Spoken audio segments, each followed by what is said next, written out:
A myth become miracle. The holy winding sheet has arrived.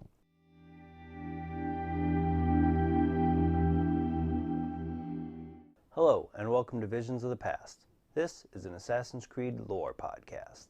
My name is Andrew, and I'm grateful to see that you have found this podcast. Today, we're going to talk about what Publius Voluminus was describing with that quote, the Shrouds of Eden. Originally introduced in the glyphs of Assassin's Creed 2, the Shroud of Eden was based on the Shroud of Turin, which is currently held in the Cathedral of St. John the Baptist in Turin, Italy. This linen cloth bears the negative image of a man, which some believe is Jesus, and that it was the burial shroud which he would have been wrapped in after the crucifixion, though historical and scientific data points to it being a medieval creation. Within the glyph that the shroud is mentioned in, it is also implied to have been the golden fleece from Jason and the Argonauts, the coat of many colors that was given to Joseph in the book of Genesis, and the garment that David wore in his fight with Goliath. Within the series, there are two known shrouds, but most likely there are more that are not known about.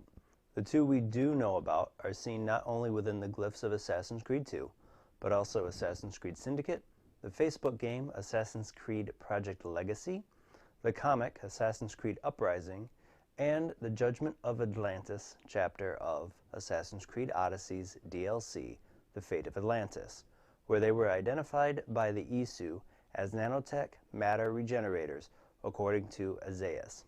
The prototype shroud was created by the Isu Consus in their year 1923. This would be right around the year 75,383 BC. This was meant to act as a combat medical equipment during their War of Unification. When Consus became aware of his impending natural death, the only form of injury the shroud could not guard against, he would find a way to transfer his consciousness to it. This would allow him to live on, but trapped within the shroud, unable to do anything but watch and communicate with the shroud's wearer while they were healing from fatal injuries. For 300 years, the shroud would stay in Consus's lab until it was picked up by Juno, who would plan to use it after learning everything she could from Consus, and informing him of the creation of the human species to serve the Isu, something Consus didn't think was possible. The shroud would fall out of history until it was recovered by Jason of the Argonauts, who would call it the Golden Fleece, after which it would fall out of history again. Next resurfacing in ancient Rome, where the Hidden Ones would use the shroud in an attempt to resurrect Brutus in 42 BC, after his suicide following the Battle of Philippi in Macedonia. After Brutus was wrapped in the shroud, his body would open its eyes and move its arms, but he would not react to any touch or take a breath. While some Hidden Ones would weep, others would wrap Brutus in his burial mantle and return the shroud to its simple wooden box.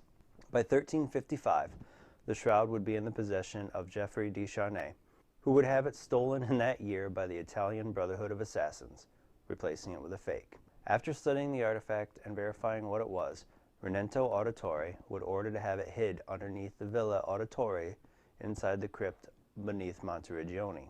The assassins would also destroy all official records of the shroud and send reports to the church saying that the shroud was a forgery. The Templars would discover the location of the shroud, and in 1454, Federico da Montefeltro was sent to besiege Monteriggioni by the Florentines in an attempt to gain access to the shroud. This would lead Mario Auditore to search for references to what the Florentines were looking for, but could only find vague references to the city well. While searching in the well, Mario would lose his left eye to a swinging pendulum, but would eventually find a simple wooden box. Everyone in the room would hear a voice that promised to heal their injuries, though Mario would warn his men not to open the box. This would lead the men to attack Mario, forcing him to kill them. Fearing its power, Mario would have his brother Giovanni move it away from Monteriggioni. This shroud would disappear from history again until 1498, when Perotto Caldron would take his son Giovanni Borgia to Agnadello, where he knew it was being kept, in hopes that he could use it to keep Giovanni from dying days after his birth. Perotto would be forced to kill many assassins to use the shroud, as the keeper of the shroud, Rinaldo Virturi, felt it would not be used for such a selfish purpose. For breaking the creed and harming his fellow assassins, Perotto would be put to death in March of 1498. Shroud would fall into the hands of Niccolo di Pitigliano sometime around the Battle of Agnello in 1509. The following year, the assassin Francesco Vesello was sent to retrieve the shroud and assassinate him. In January of 1510, Francesco would deal a fatal blow to Niccolo, but being left for dead, Niccolo would be able to reach the shroud, healing him enough to escape his manor, but not enough to make it to another town. Wrapping himself with the shroud to fully use its power, the shroud would destroy his body from within, allowing Francesco to return and gather the shroud. After this night, the shroud wouldn't be seen again until a conversation between Consus and William Robert Woodman was recorded in the 19th century. The shroud would fall into the hands of Abstergo Industries on Christmas Day, 1944, when Keith Scipione bought it in Milan from the Bagutini family. Dubious at the time, Scipione did end up taking a rather large sum of money through a war-torn Italy, and after purchase was surprised to confirm it with a metallic Abstergo Industries keychain that it was the real Shroud of Eden. Abstergo would store the shroud until 2011, when Alvaro Grammatica, Abstergo Industries director for the Phoenix Project, would use it alongside Isabella Ardant to communicate with Consus by fatally wounding Violet de Costa, who would use the shroud to heal, during which communication with Consus would be possible. This would go on for 3 years, until the Parisian laboratory where it was being held was destroyed by a cell of assassins. The other shroud that is known about is an unknown history before it was found by Edward Kenway sometime after 1722. When hiding it away within the Tower of London, Edward would leave clues to the shroud within his journal should the assassins ever need to find the shroud. In 1847, the shroud would be found in the Tower of London by Albert, the Prince Consort, the husband of the Queen Victoria, and would move it to a specially built crypt beneath Buckingham Palace that Albert had added during the renovation that was designed by Edward Blorn and built by Thomas Cubitt. This shroud would sit in Buckingham Palace crypt until 1868, when the then Templar Grand Master, Crawford Sterrick, entered the crypt. He would don the shroud, and then during a physical confrontation with Jacob and Evie Fry, along with Henry Green, would be physically augmented by the shroud and seemingly immune to the damage of the 3 assassins. Seemingly immune from the damage of the 3 assassins. Eventually, though, the assassins would get the shroud off Sterrick and assassinate him, placing the shroud back in its hiding spot. Here, the shroud would remain until 2015, when an assassin cell managed to locate it. Unfortunately for them, a Templar team also found the location independent of the work that the assassins put in to find it. In the Buckingham Palace vault, these 2 teams would fight over the shroud. The battle would end poorly for the assassins, where they would retreat after Rebecca Crane was shot. Violet de Costa would then take the shroud to the lab of Alvaro Grammatica for use within the Phoenix Project. Grammatica would be able to use the shroud along with a DNA sample from the sage Elijah to clone a body for the Isu Juno. The shroud would allow the fetus to fairly mature into an adult form in 24 hours.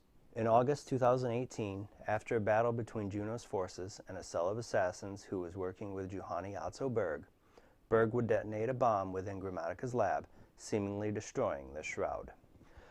My first introduction to the shrouds was back when Assassin's Creed II released. At that time, I didn't know much about how the glyphs tied together, only that it was implied that the people within the glyph all wore the same article of clothing. If that's still the case all these years later, that would imply that it was the prototype shroud that Jesus had during his lifetime. Playing through the games, though, I didn't think the shroud was much more than a way to explain away stories from the Bible or other mythical events that could have been done with an article of clothing.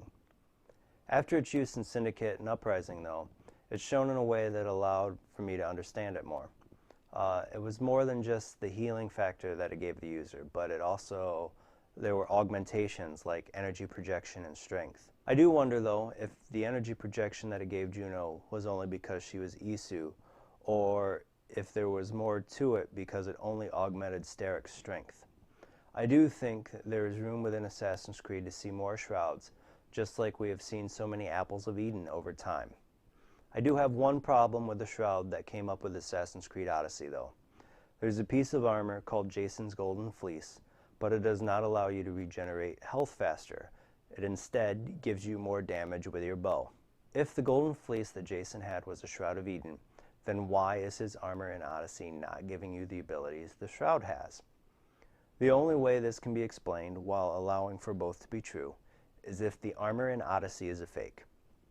If someone after Jason's death took the actual fleece and replaced it with either a replica or a random animal pelt that no one would have known being the real shroud or not, because no one knew what it looked like at that point.